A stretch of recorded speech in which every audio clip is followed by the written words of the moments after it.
We are less than 48 hours away if you're watching the video version of this podcast. If you're listening to the audio version of this podcast and it's exactly at midnight, we're a little over 48 hours away from the second week of the A7FL.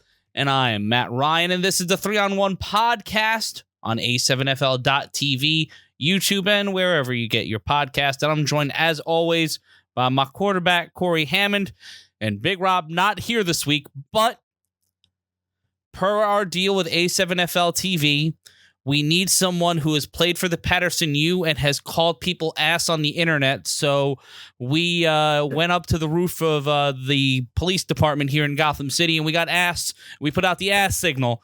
And Snages Sosa, Angelo Lewis Jr., joining us here on the pod. Welcome back, friend. What's up, man? What's up, guy? How y'all feeling, man? Good, man. It's fun to have you on the show. I've said it before. You are one of my favorite people in the league to talk to because you are the kind of energy you love to see in this league. You are a dynamic player, and you're not one to hold your tongue.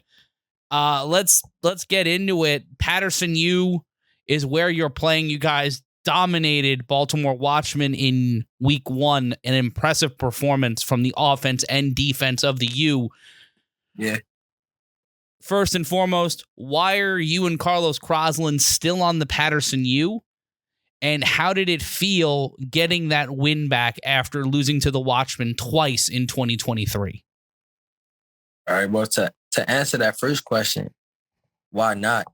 You know what I'm saying? Like, why not? You know what I'm saying? First, originally, we're supposed to have went back. Originally, the Gators were supposed to have formed a team again. And of course, we was going to stick with our hometown team. But being as though that the Gators didn't work out because it was like last minute thing, we just was like, man, well, you know, why not go back to where we was comfortable at? Because at the end of the day, man, the U is a dynamic team, bro. Like, and they really know football. And there is a lot of older guys on that team that probably should be done, but they still got some gas in their tank, and those guys are still good. So, like, that team is just like the best fit for us. Now, having a game like that, especially first game of the season, when the things that happened in the offseason happened, where it's like you were at one point, I think even before the Gators thing, you had announced that you were going to go play back in Baltimore and you were on the Watchmen. Before that, you know, the schism started to happen, and then they kind of like zipped it back up. So is playing a Baltimore team in the jersey uniform and now winning? Because last year you guys did not, as U players, you did not beat the Baltimore Watchmen. Getting that win against the Baltimore team, against a lot of your guys, was that a bittersweet feeling, or were you just 100% focused on beating their ass down? Absolutely fucking not. That win was awesome for me, and the reason it is because I told Buck last year, I said, bro, y'all only really winning the way y'all are. It's because of the Gator players. They took a team. They took all of the I want to say the top guys in Baltimore, and they put them all on one team. But I knew that it wasn't going to work out because the ego system, man, it was crazy. I knew it was going to be an ego trip on that team. I knew it all automatic. So, they worked well together because they were just good. Well, they did a good job for most of the season, if not all of last season, because I don't think it was that they ran into in the game that they lost at the end, right? The game they lost at the end, it came down to outscoring the other team. Because that team was good. And it was like making an adjustment against a completely different style of offense. Well, and the argument I think can be made that they should have made adjustments. I also think sometimes when you're playing a team like the Watchmen, right? You know, but talking about the Nightcrawlers, I think, you know, the adjustments, great, whatever. They were just better that day, I think. And I think we shy away from that reality sometimes a little bit too much. But back to you and your team and teammates. Sorry, I just got to get it out of the way. It's cool, bro. now looking forward for what you guys are doing. We saw it, you saw it firsthand. What's it like now to be on a team? Because last year, yes, you were a U player, and we know how that went. And it was actually a really good season. I think everybody would compliment the effort of that roster. But now you guys have Huff. What's different, at least just in game one, in your perspective, from having that guy on your roster and in your huddle on offense? All right. So first and foremost, let me backtrack two things before we get on to that. And I don't want us to lose our chain of thought. Back to the previous question. The Watchmen is a great team. I didn't want from them, and I didn't want to sound like biased on it. I don't give a shit about how nobody actually feel on that team. I'm gonna say what I want, but I'm gonna say is they was a great team, and I do want to say when they played against the Nightcrawlers, it was piss poor tackling on both sides. The other team just outscored them. That's how they lost that game. That's the first thing. And secondly, with Huff being back, it's crazy, bro. This is my first time playing with Huff.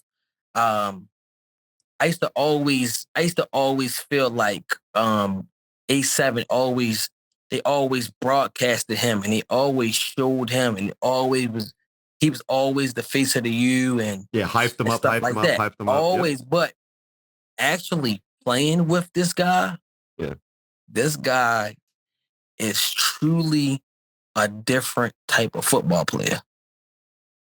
He know the game. He can read a defense like a snap of a finger. He see an error. He different, bro. Like, now I understand why he took the animals as far as they did. I don't want to take nothing away from Carlos, but Carlos is an athlete. Carlos played quarterback because he had to play quarterback. That's just not his position. That's not what he do. He didn't sign up to be a quarterback. That you needed him to be there, and I feel like if we had a little bit more help, like offensively, like up front, a little bit more time, I think that Carlos could have got us a little further than we did as well. But I'm not saying that because he's my friend or he's whatever. Carlos he's a dynamic football player as well, and I feel like if we had a little bit more help up front, he could have got it. He could have got us there. But Huff, he's different, bro. Like that guy. He really amazing. I just gotta say that. No Diddy. And I want to point out Carlos Crosland's evolution from the guy who got put into the position of quarterback for the Gators yet again, did not want to be the quarterback, but had to be the quarterback in the 2022 season, and having to basically swim with sharks. The same thing the Snow Tribe quarterback was dealing with last week against the BIC. Oh, it's my first week in the league, and I have to face the champion, the last team from the Northeast to win the title. Oh, I'm fucked. And he held his own. He held his own. He did. But he was continuing to evolve, and I would say he was the most improved player last season from 2022 to 2023 in the Northeast. I think he took the most steps forward in terms of being a leader, because he seemed like a leader on the field for the U offense in 2023. And he was certainly more visible, especially when he was at quarterback, because I think it's hard when you're one of those rotational wide receivers for teams with depth. And when he was a young player on the Gators, I think that's how he would be best described. He would make plays here and there, and he was obviously capable. But then he's put into the spotlight on games of the week at quarterback for the Gators. And he showed the ability to, with the ball in his hand, make big plays. Now, is he the type of game manager and pure passer that, See, here's the problem with Carlos. OG Buck and Ace Boogie are? Go ahead. Here's the problem with him. The problem with Carlos is that he don't care enough. Like, he's really listen, and I know that y'all watch him and y'all have y'all aspect of him, but he's really a dynamic football player. But he just don't care enough. And I'm gonna tell you this: if Carlos actually like worked out as a quarterback on the off season, did what he's supposed to do as a quarterback and stuff like that, Carlos would probably fuck this league up. Because he got all, and he do all of this stuff just coming out on Sunday, just being like, all right, I play quarterback. All right, cool. He just do it. Like he just do it. And he wasn't not successful at the position at any point last year. He just got injured. And I think when you truly are a quarterback, because the thing is there's Carlos Crosland, and no disrespect to him, obviously in game 1 of week 1 of this year, right? He had a huge interception. And that's another position time he's kind of like playing out of position, just being a better athlete. And he has a big interception against a former teammate. But the Carlos Crosland is the perfect example of having a great arm, being able to run, but not being a quarterback. And there's nothing wrong in saying that, I think, specifically about him. You could even say that probably about his teammate right now in Kareem Moon, who has actually had a lot of success at the quarterback position. But now moving forward with the U, having the traditional quarterback, well, as traditional as Huff really is, because he's not, I always say when watching him, if you're a young quarterback trying to learn the position, don't emulate this yet. This is a black belt level performance after getting through all the belts. But moving on, because, there are a lot of fans that we love that listen to this show, and they appreciate when we're positive about a player, but there's something that they post and it looks like, I don't know, it looks like a mechanical bull, and they talk about riding. So let's move on. I think they like the negativity. What do you see in the team that you played moving forward? Because you kind of mentioned it last year that the formula that they did, which putting together the two teams with all of the egos and personalities, should have equated to that friction and that fighting on the sideline, that anti-chemistry that you kind of alluded to. But like I said, I don't think we saw that last year. Do you think that that's something eventually we see this year because it's inevitable? Or what is your take after playing them head to head in week 1 for their future for the rest of this season? Talking about the Watchmen from Baltimore. Well, I'm from Baltimore, Cory, and I've played with all of those guys. Not all of them, but I played with majority of them, and I know how they operate. I don't have to be on their sideline to just genuinely know that this is the shit that they're dealing with. The problem is everybody wants to be the guy. You got 2 of A7's top quarterbacks on one team. Now you got John, who's completely different from Buck. Buck he's really almost like Huff. He just don't have the mechanics of Huff. Buck can dial up a game like no other. Like you be sitting there, you be in the huddle with him, you listening to him, you be like, damn, man, yeah, boy, yeah. And then he come out and he dialed it straight up. The way he called it in the huddle, he dialed it straight up. Now John went more one of those guys that just have the mechanics, but he don't have the same smarts as Buck. And there's no disrespect to John, because John Gauze has definitely have shown us that he can be the number 1 guy in this shit. But saying that he's not at the level of Buck, and that's probably, we talk about Buck as a game manager, and that's the compliment we're trying to give him, is that his ability to call plays in succession and set up other plays that lead to touchdowns later.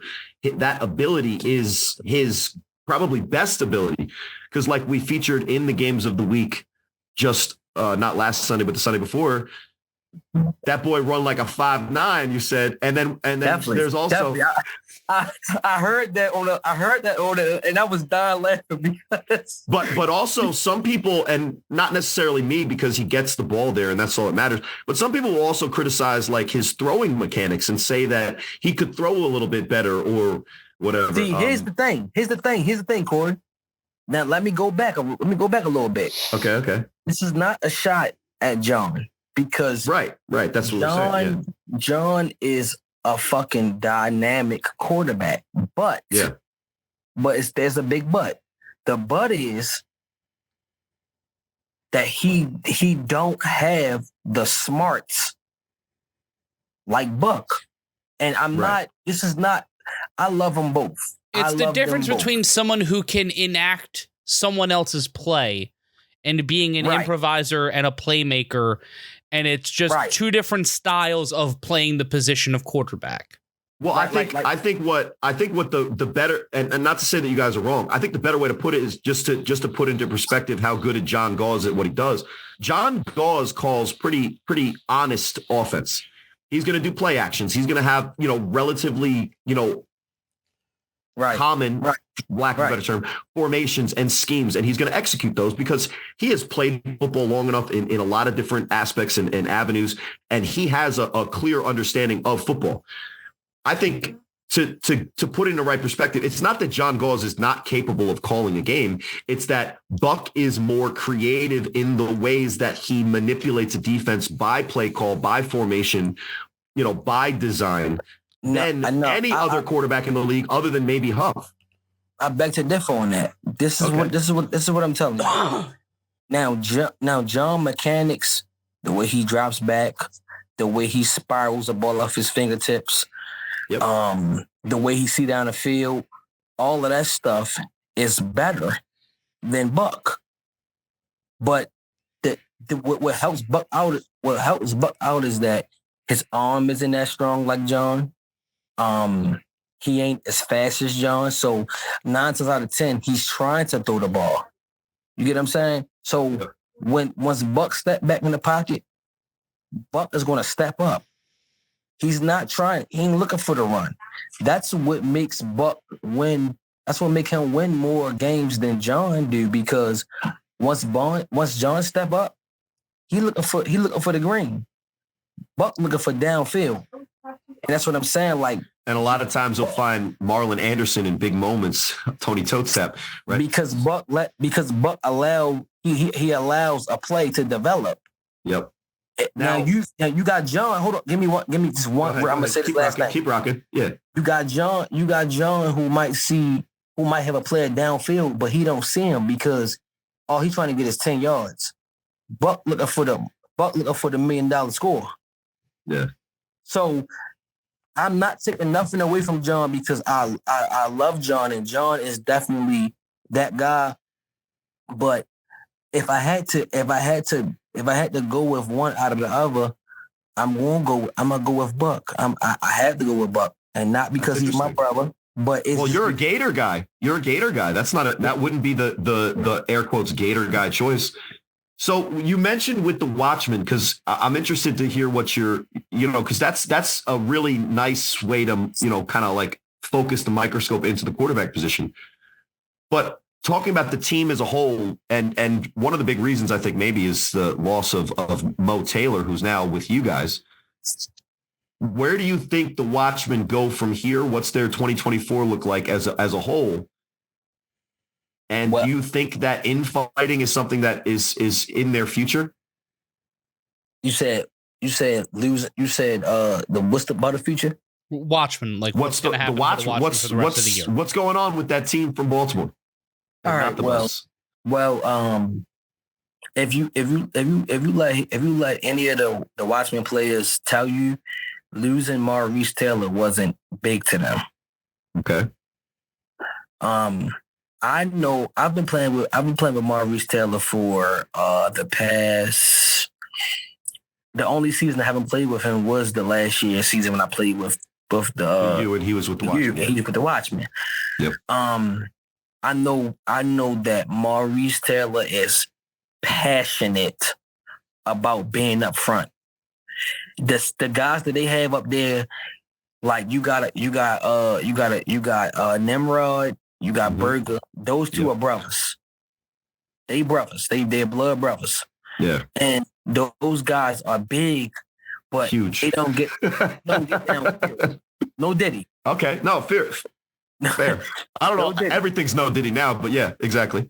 They are big guys, but they don't get downfield like Maurice would. Maurice would actually leave what's going on up there in the trenches, and he'll get downfield to get a cornerback or a safety to get his quarterback in. So that was a big loss for them.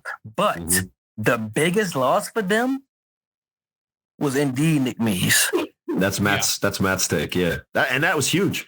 Because now, where do you have think when you have a team that's already lost a lot of mainstays and is competing with the buzz for players, and we're competing with buzz and the Nova Charge for most of the offseason until those two forces combined, it was kind of up in the air what the hell was going to happen to the Watchmen, but it seemed like Mays was going to be a fence post because of after last season, almost an MVP caliber performance from him. You would think they would run it back, and you would think he wouldn't jump to the team that they beat twice to kind of end the chance at rebuilding a dynasty. Well, at least he jumped from a team. You know, he didn't go to the team that beat him. That would have been the Kevin Durant move that we see too often. Right, that part. No, that's good. That part. I'm sorry. Go ahead. I was just saying. So, and it's interesting to talk about where the Watchmen are. No, listen, I appreciate you agreeing with me, but it's interesting we talk about the Watchmen this way after they lose to the U, and I think we all think that the U got the incremental distance the U got better from last year. This year, look no further than the guy that we mentioned earlier in Huff. Snags, where do you see the Watchmen finishing in the regular season this year in the rankings in the Northeast, based on what you've seen from all of the teams in week one? Where do you see them ranking? And then I think we'll move on to the matchups this week, because we appreciate your Baltimore U kind of perspective because it's very unique. But where do you see them ending up at the end of the regular season? I appreciate that. All right, so to be completely honest, bro, I don't really all right, so they didn't lose a lot. They didn't lose a lot of pieces for real. They didn't lose a lot of pieces on offense, but you are missing Kyle, who really was like a big part of their offense. Child, please.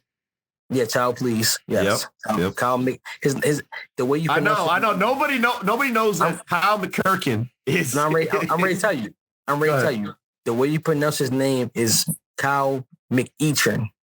Oh, that's I always mess that up. I just did it, so everybody knows. So losing him. He said he'd be back. He said he'd be back in playoffs. Okay, whatever. Yeah. But losing him was big. So and all the Beijing that comes with it, right? but to be honest with you, bro, like I don't really see them finishing strong, bro. Like I don't. Do you think they beat the Buzz? They gonna beat the dog shit out of the Buzz, bro. Right. So so they're above the Buzz, right? Yeah. I think the question remains: are they going to be 2, 3, or 4 in the Northeast? Obviously, right now, at least, I wouldn't be mad at you if you were biased. The U right now, 1, BIC 1 or 2. Right now, the Watchmen sit at 0-1, which if you put them in the rankings, they're down there with the Renegades, and we got to get ourselves back off the mat. But, we're talking about the end of the season. Well, I am going to say this, bro. The Watchmen are going to fight. They're going to be in conversations. That's for sure. Because I think even though you're a U guy, Baltimore's not going down like that. They're not held. They're not going down like that. But last year they did lose to BIC. Now they didn't have John Gauze there to share time with OG Buck. They're gonna lose to BIC again. Do you think that they're better than teams like the Animals, Renegades? Of course. Okay, so you see them kind of sitting right there at the 3rd spot. Exactly. That's what I was saying. They're definitely going to be in the mentions, but they ain't gonna make it as far as they did last year. And like I ain't no cut calls. Like Buck is my little brother. Like I love this guy to death. That's my fucking guy. But they're not going to make it past where they're going to be. And just now, perspective, just to give a little quick perspective on where things stand in the A7FL standings, it is the BIC at the top of the Northeast. It is just based on point differential. The U in the 2 spot. The Watchmen below the Renegades. They're in the 6th spot is Baltimore. They're just above the Rahway Snow Tribe because it is palindrome. -24 for the Watchmen, -42 for the Snow Tribe. Fun with math here. Yeah, but that's just 1 week. You can't. I know. I'm scene setting, Cory. I'm doing my job.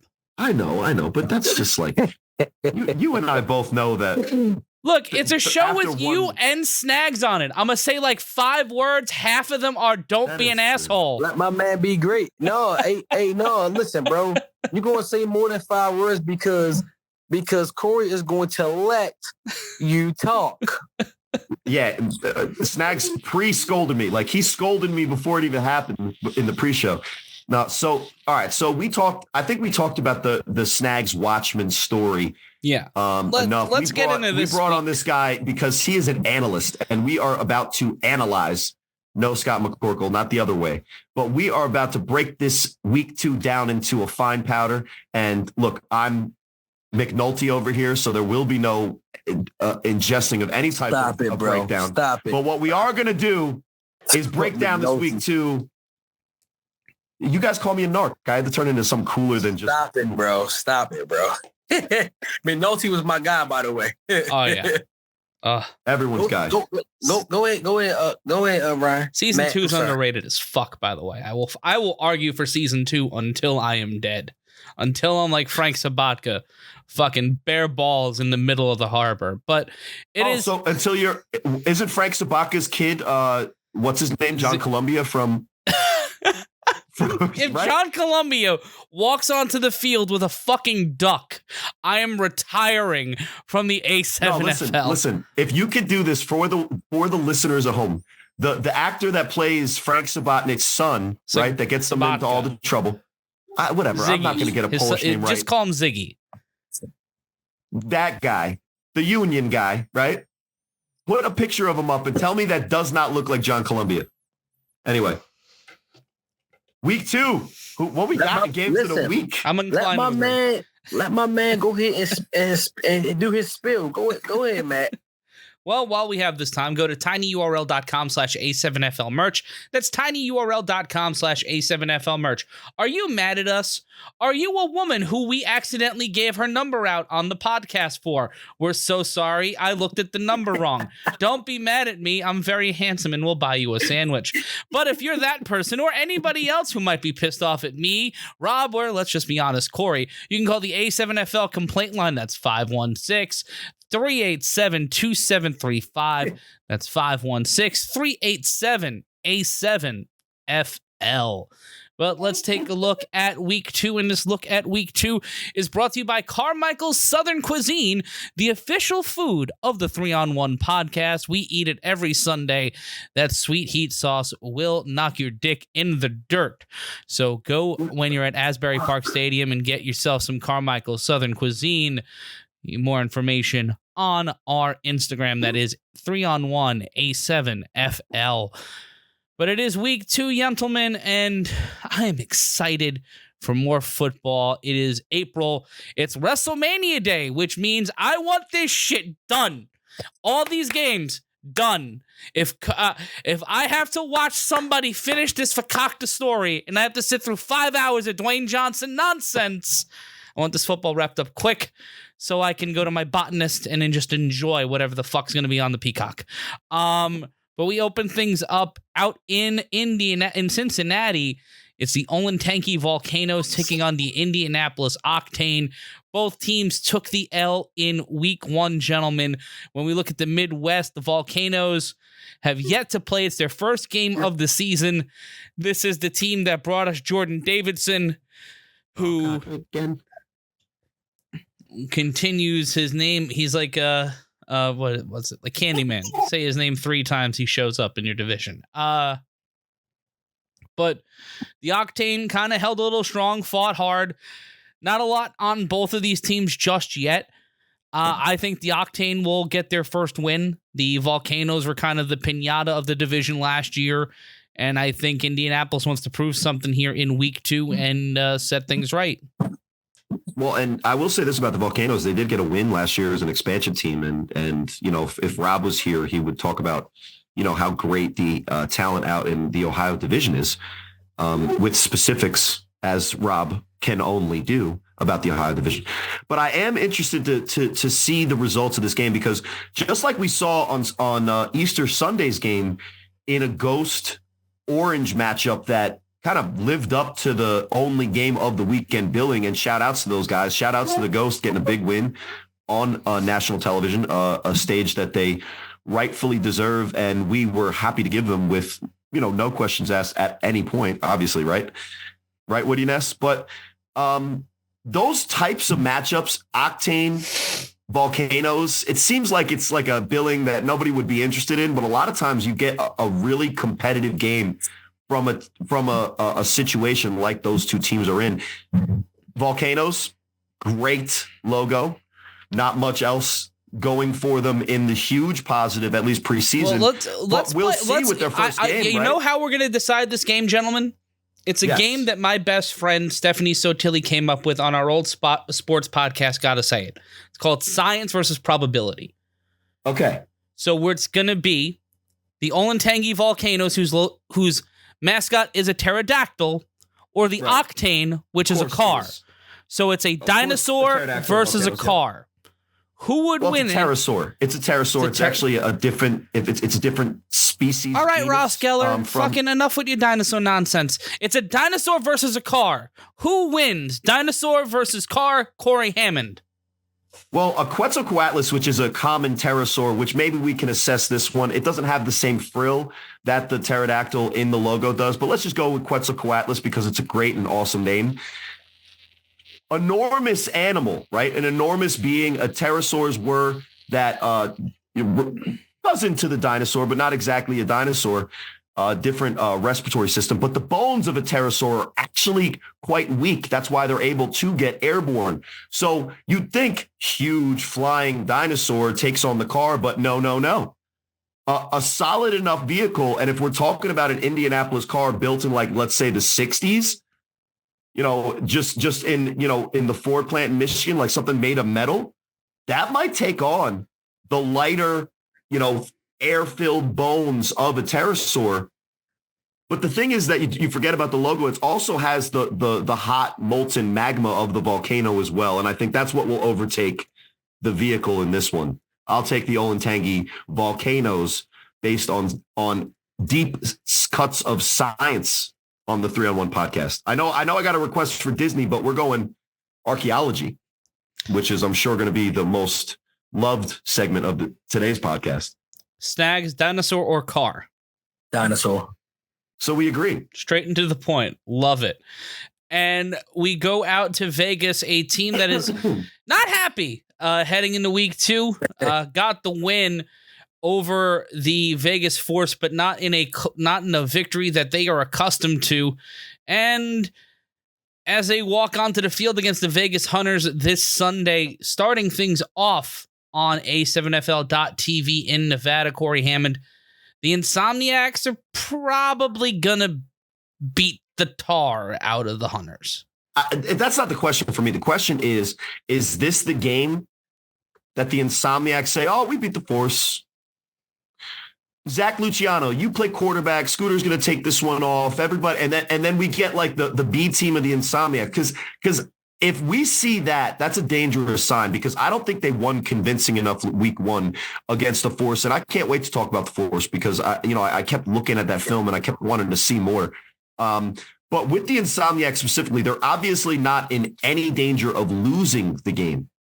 I think if they lose the game, that would be the biggest upset. That would be the biggest upset in the history of our league by far. They don't play nobody, bro.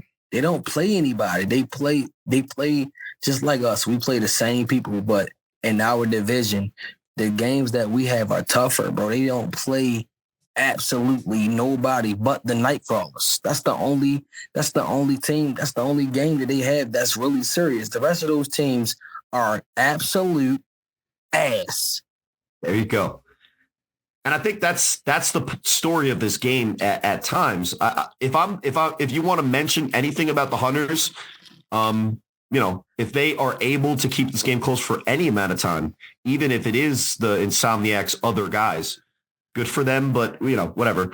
But I think it'll be interesting if we see the Insomniacs, those Snags come out and all of their starters play and they go for the throat and they're actually trying to execute offense and score like 80 or something. We'll see the motivation that I think they're going to need, because if they start to kind of like get into that, that coast mode this early in a season with some of the circumstances that you're, kind of exaggerating maybe what my agreement would be in there, but something that's, unavoidable nonetheless is the level of talent that they're facing. To me, Matt, it'll be interesting. Do we get the starters from the Insomniacs trying to correct the mistakes that we've seen in their 3 previous performances against the Alienators, Siquidit, and the Force, respectively? Or are they going to mail it in because they're playing a team like the Hunters, which they aren't going to be tested at in any sense, and they're okay with being this close in a game against the Force week 1 when they have aspirations to repeat nationally? So that's my take on that game. And Snags, I think you started it, but go ahead, finish the point. Bro, the Insomniacs against the team that you just said they was playing, Hunters, which is a team that I don't even know, and I don't have to know them. They can come out there with 12 guys and beat shit down their leg, bro. Yeah, that's. I'm just being honest. Like I don't disagree with you necessarily. Yeah, I'm just being straight with it, bro. Like Let me ask you this: is that a good thing for their team long term, or is that going to be one of the things that works against them in their championship repeat run? The lack of like competition week in, week out. I mean, the Insomniacs are good. They are good, but they're playing against a bunch of teams who don't tackle. Like that Nightcrawlers game that they won against them in the championship.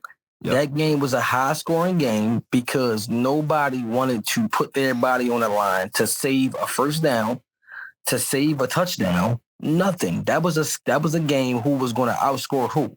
Just like it was a game when they played against the Watchmen. It was a high-scoring game, and it was who tackle who. Bro, you play against a team like BIC, a team like the U, and truth be told, a team like the Watchmen. But the Watchmen got so above themselves that they stopped even caring, bro. They just wanted to beat them. But they couldn't beat them because the team was too fast for them. So they stopped tackling. They stopped actually giving a fuck about the actual outcome of the game. You get what I'm saying? And so you're and I think let's go down the rest of the list of the Vegas games, Matt, and I think we'll get a lot of the similar take from Snags. But I mean, hey, this is something that I think has been echoed by a lot of the guys that play in the Northeast and watch the film. And, unfortunately, we haven't gotten that, week 2 or 3 or 4 or 5 matchup yet. But, eventually it's gonna be something that we could see on the field. So I think everybody's excited, including the Insomniacs, to see that. Yeah, we'll do wraparound around Vegas real quick. It's following that game. It's the Gold and the Force. I think we can all agree the Force going to get the win on that one. They're going to want to set the tone after. Force are definitely going to win. And what I want to say just publicly, since we're doing the national show, and I had a little bit more time to kind of break down the film. I think the Force are a lot closer to being a national contender than I think anybody was ready for week 1. And if they're not, and they eventually prove that they're not, and a lot can happen, then I would be a little bit concerned with the Insomniacs. But I think week 1 was not a negative on the Insomniacs. I think it was a positive on the Force. And I will just say this to clarify, all of the collective shit I've been talking about De'Aaron Fox to kind of goad him into a performance similar. Look, I'm sure he wants to take a couple of throws back, and I hope that he's 100% healthy going into the rest of the season. But what I saw from De'Aaron Fox against the Insomniacs, the kid has the potential to ball, and he just has to have, a mind above him and guys around him to help grow that talent that was obviously demonstrated in spades against a number 1 team in the league at that point in the Insomniacs, and a defense that I think we do respect, even for some of the things that, we hear as the criticisms for Vegas division. De'Aaron Fox good game Sunday, but now it's time to get some wins on the board. And I think the gold are just what the doctor ordered. Yeah, I'd have to agree with that. Pit Bosses and Kryptonite. I think the Pit Bosses are going to continue their trip down to Schneid. And then you have... It is what it is, right? At that point, it is and what it is. Sick With It versus OTT. That one actually... The OTT, Cory, are confident. Yes, and they are. Snags, you may not know a lot about the OTT, but Cory, could we equate it to Snow Tribe energy? Is it? I don't know.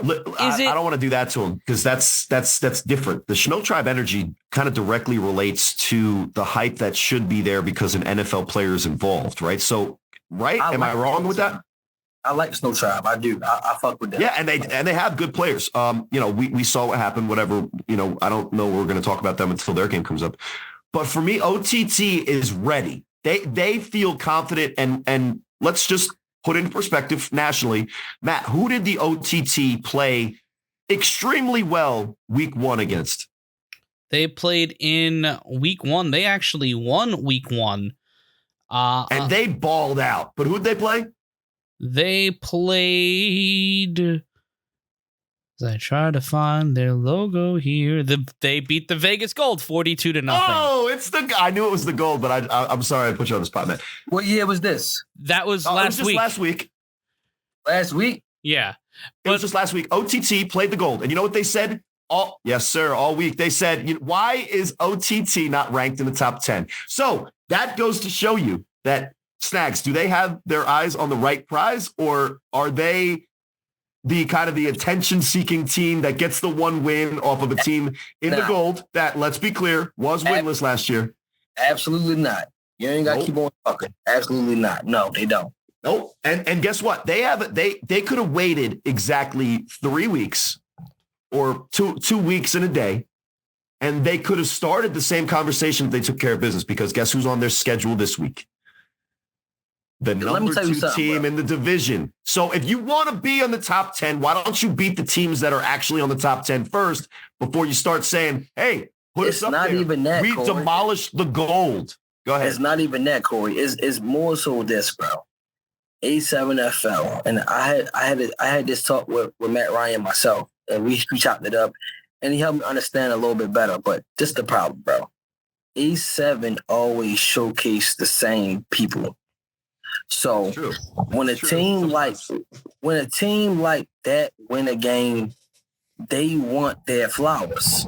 They do. And it's like, you didn't do enough shit to earn your flowers.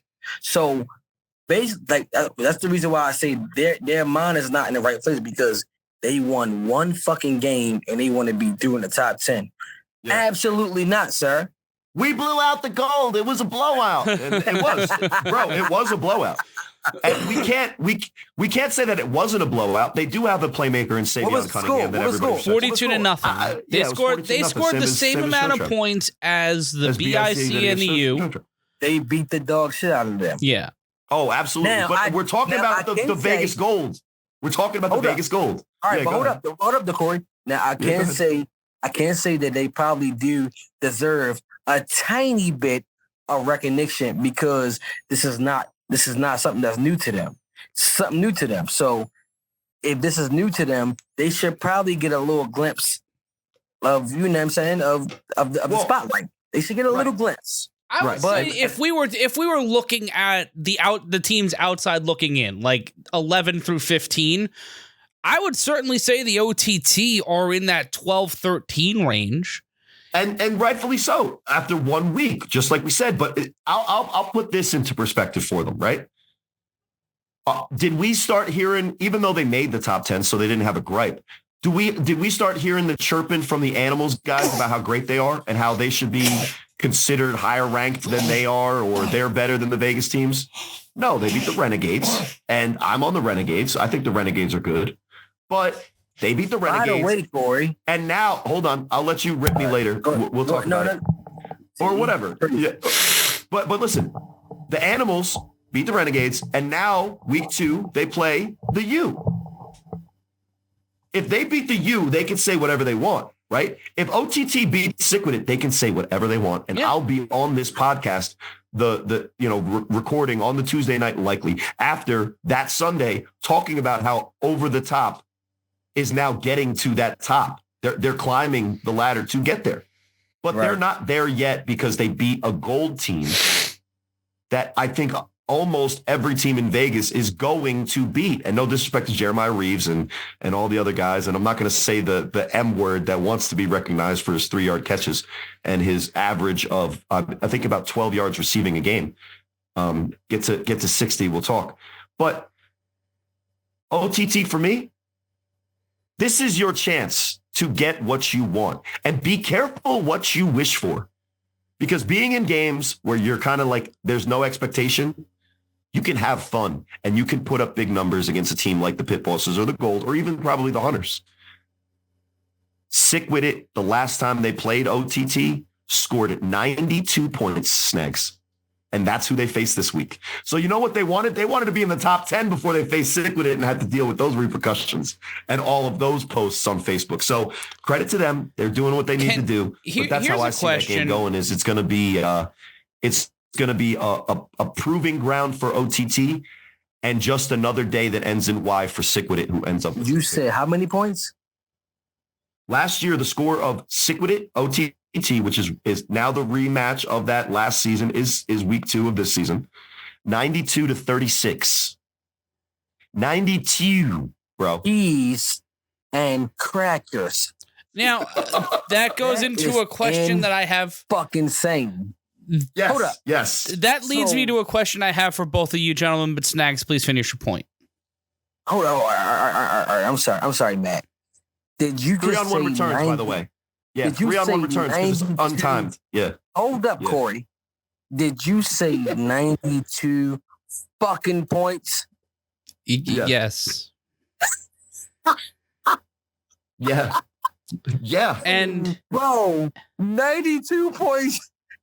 Actually, it was 92-38, and that's not even the worst margin that they lost by, Snags. Because they lost to the Insomniacs. They gave up less points. It was 82-6 against the Insomniacs last season. Bro. But they scored. So you mean to tell me that put them in the top 10. That's what we're doing. But they also scored. Here's the problem, Snags. They scored 84 against the Pit Bosses. They put 84 on the Pit Bosses. OTT, right? Yes. Yeah. No. Listen. So the officials let the game go on that long, bro? Oh, it's got to go 3 quarters, man. I've never saw this shit. I've never saw Yes, you did, because you mentioned it before. The division as a whole needs to tackle better. And when you don't tackle, Snags, in the A7FL, you'll give up touchdowns. Yes or no? So, now, I do believe that's something that I have said. I don't really remember it right now, but 92 points, bro. 92 points is insane, bro. That's insane, bro. We were talking about that all last season as much as we could. If your score looks like a radio frequency, there's a problem. But if your score is 1 score away from triple digits, you need to talk to your defensive guys and say, listen, effort is our most important. They need to go play football with a bunch of children where they can do the same. Because hold on. If you have the opposing team's offense changing mid-second quarter, it might just be a blowout. Thanks. If the coach quits twice in the first half, it might just be a blowout. Yeah.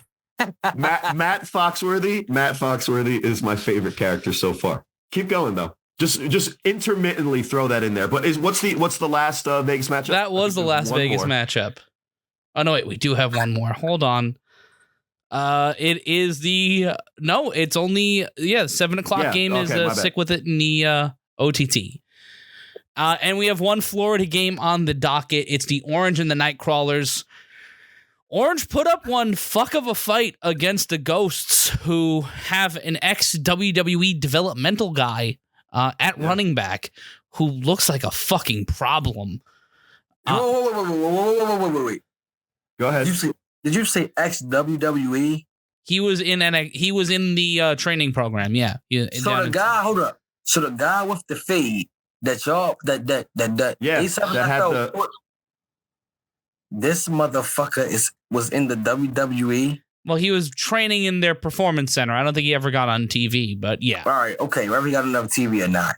This is the motherfucker who I got on the A7FL Instagram page and said, if he played against my team, we would dump him on his fucking head. Yeah, well, I mean, now he wants to DDT you, but whatever. That's what he said. No, I just made the best wrestling joke that I ever could make personally, because that's like the extent of my knowledge, even though I love Matt. Because he definitely responded to my comment and said, have that same energy. And I was like, bro, you don't know me. No, my energy is always the same. I don't give a fuck if you're 6'4" or if you're 5 foot. I'm the same guy. Even if you're a lower one. Stop playing my bro, Cory. Go ahead. No, that's my guy now. We're actually not. We don't hate each other. I don't know why we ever did, but anyway, that's my guy. Yeah, and he had some good returns for the Watchmen, by the way. Great job. And I say lore. Matt and Rob just straight say Lil. I'm like, it's Lil. It's Lil one. It's Lil. I know, but it reads on Facebook LOR. So I'm gonna say lore because I don't want to call this man a because he tells a story on the field. Cory. Moving on to the other game, QC Crush versus the Heist. That's our last non-Northeast game this week.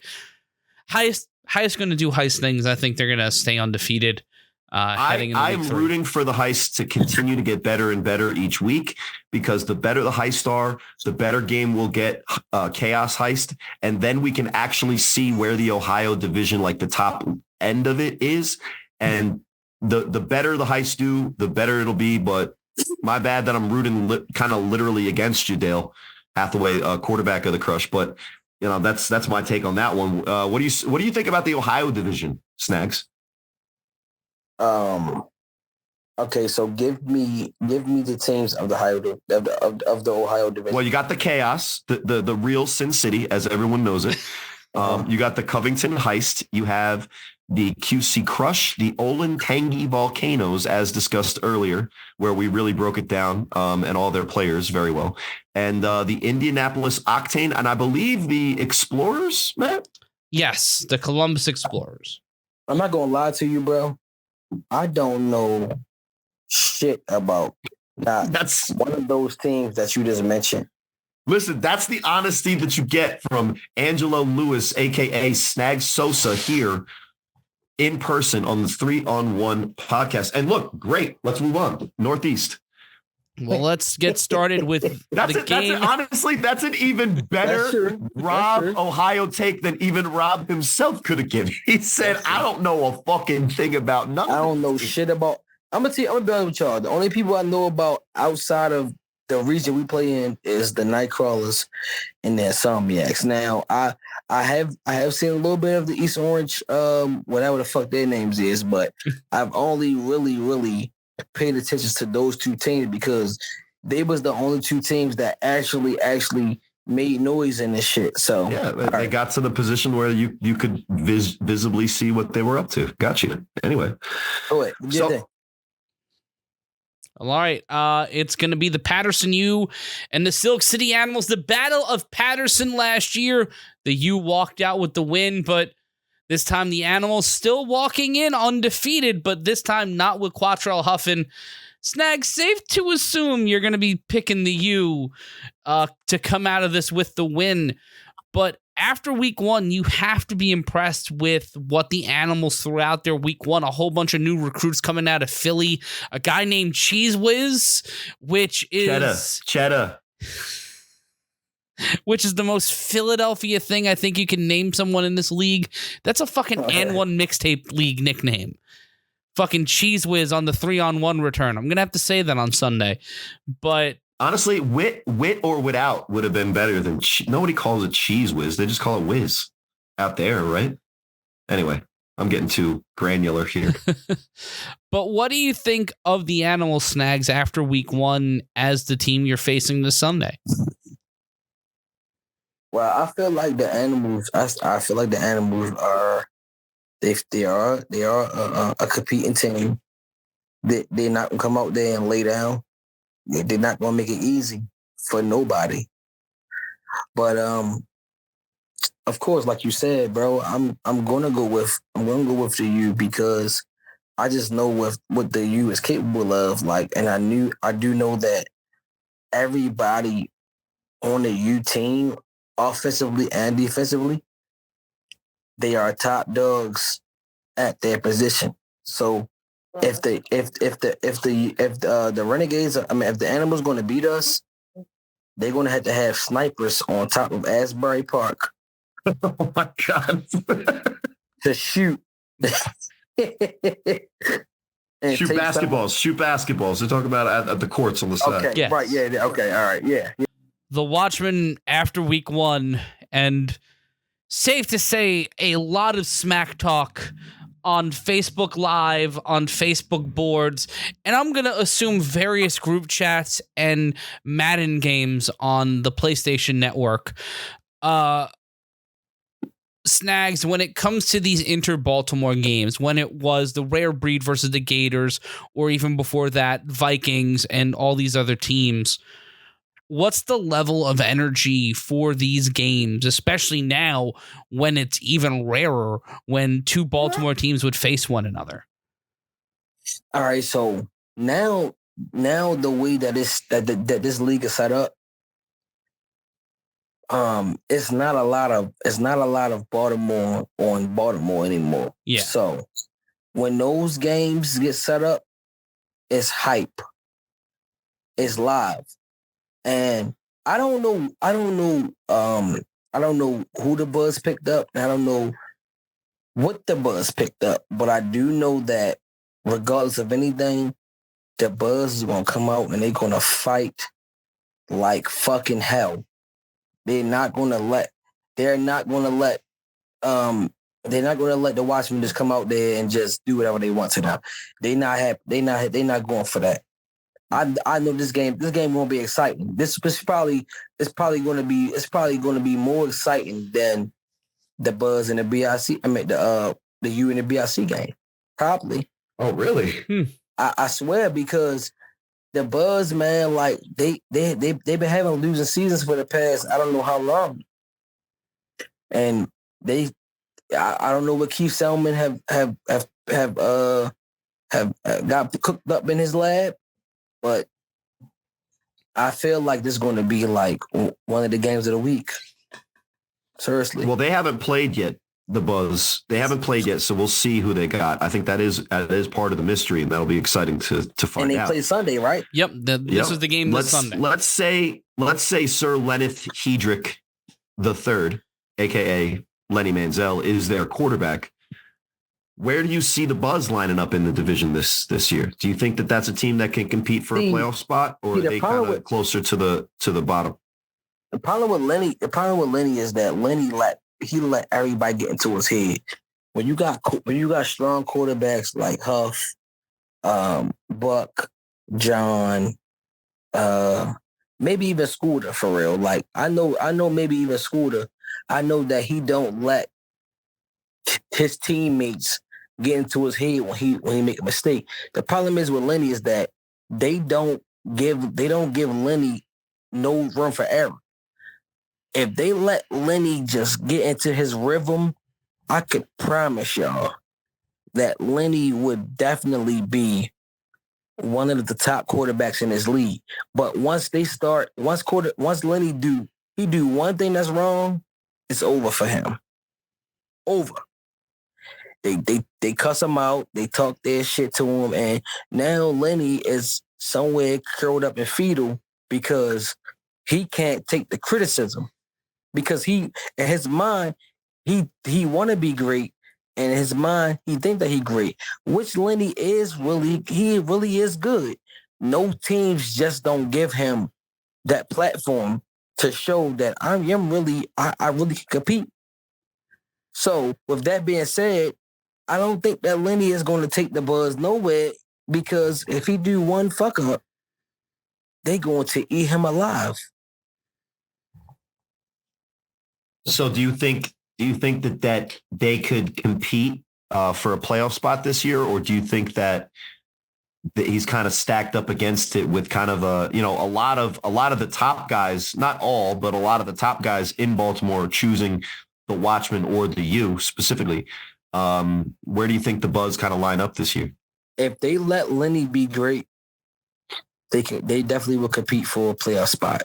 Right. If they let him be great, because when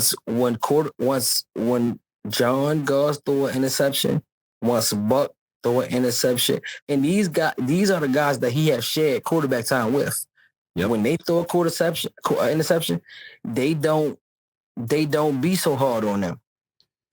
But when Lenny throw an interception, man, shit. They let Lenny just be comfortable, just let him be himself, let him play his game. He could do it, bro. I promise y'all, bro. He really can.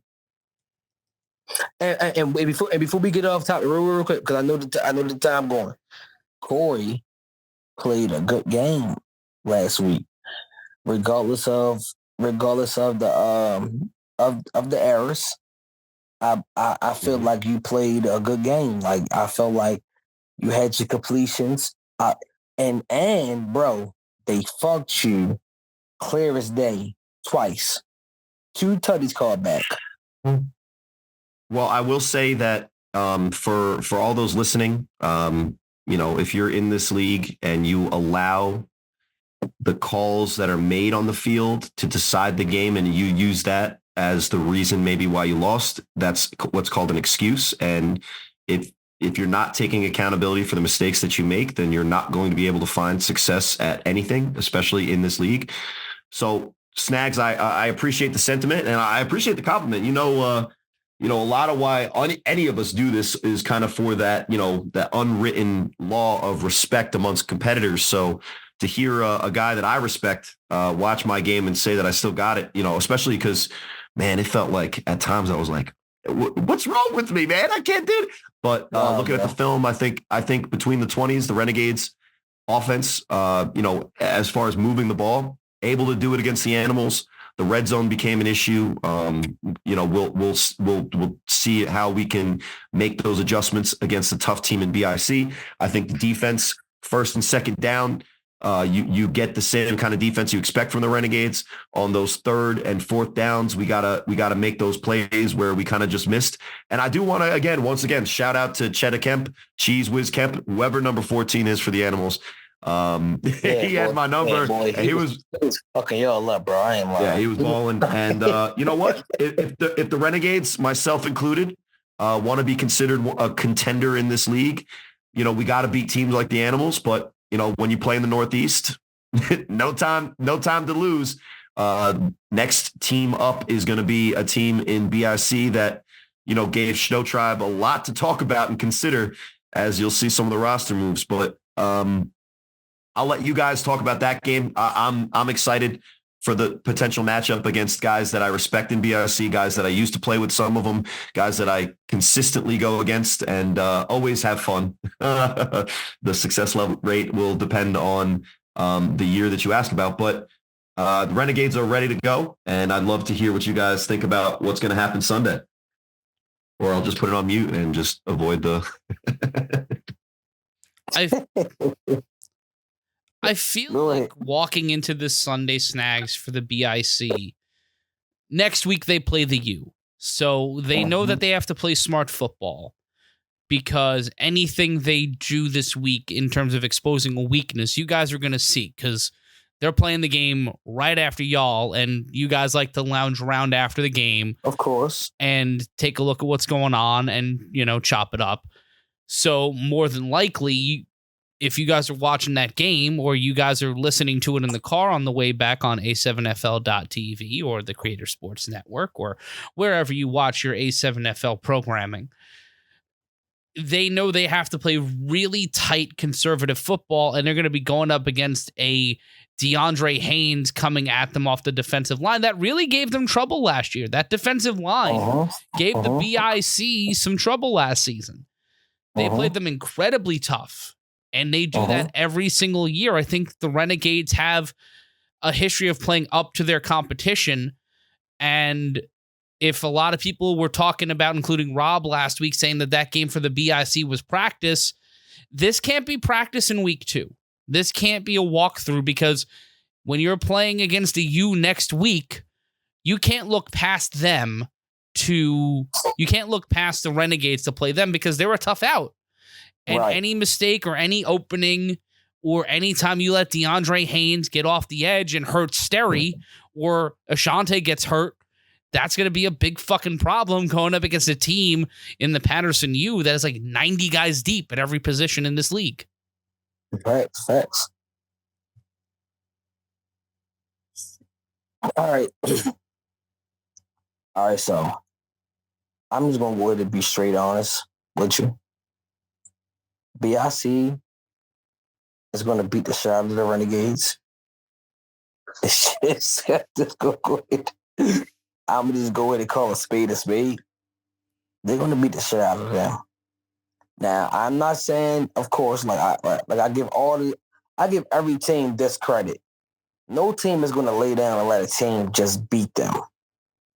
But BIC are going to beat the shit out of the Renegades. Now, when it comes to the U playing against BIC,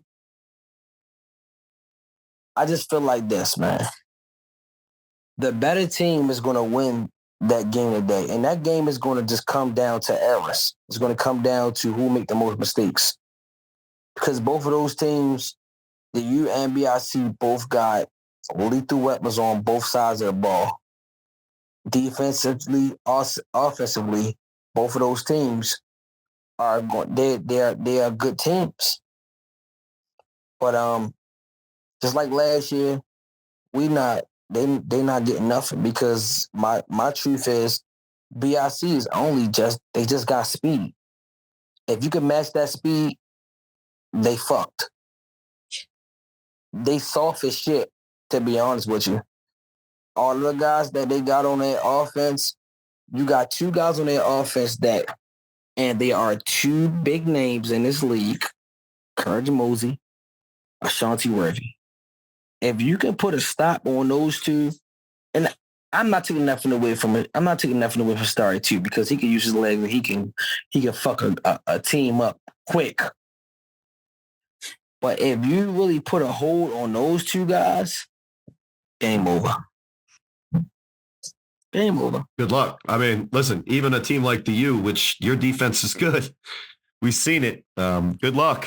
Especially if Courage. They got Pack Money. Pack Money is definitely new.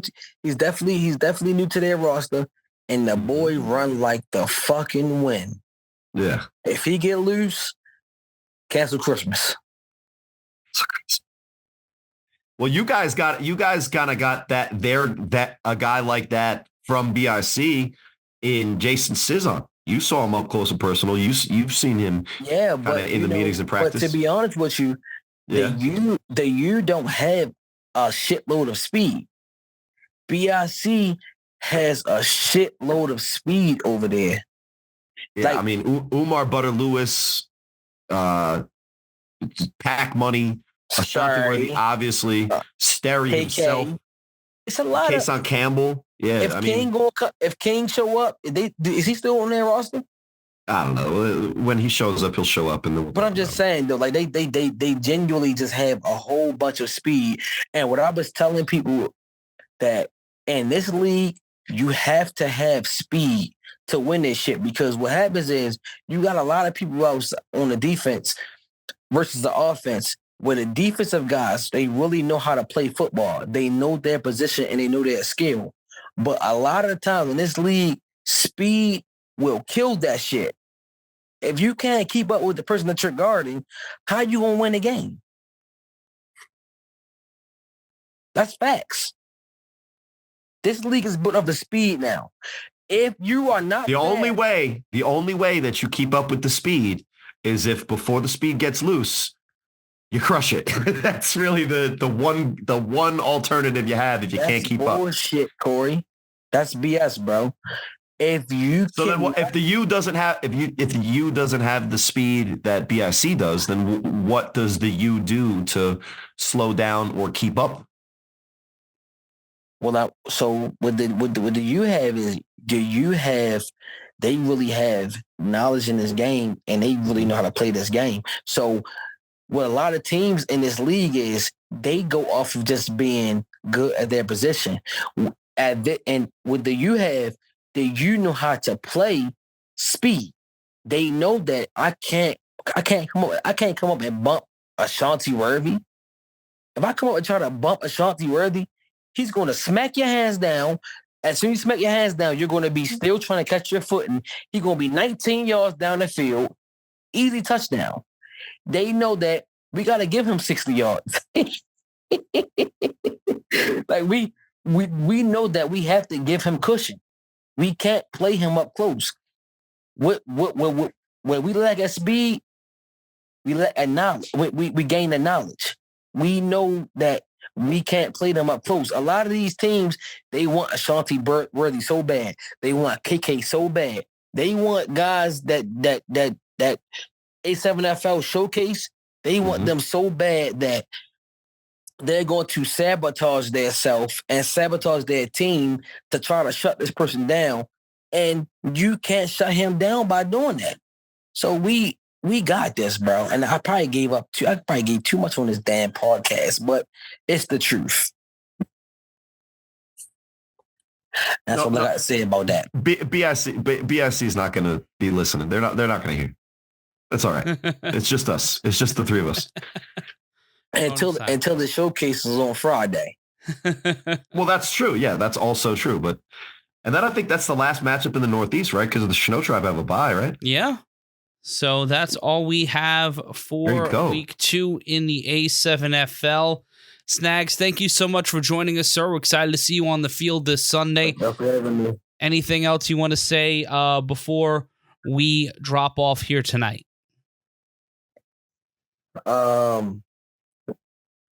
If I can just get a little sentimental real quick, man. I know a lot of people don't like Marcus Cole.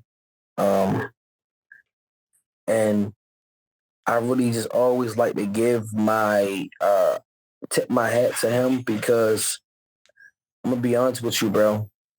Before I got into this league, bro, I probably really was headed to jail or just headed into a bunch of like bullshit and Ryan DePaul, bro, because if those two guys hadn't got together and put this league together for real, I there's no telling where I would be, and that might sound cliche, but the truth is, when you get into this league, bro, you look forward to Sunday.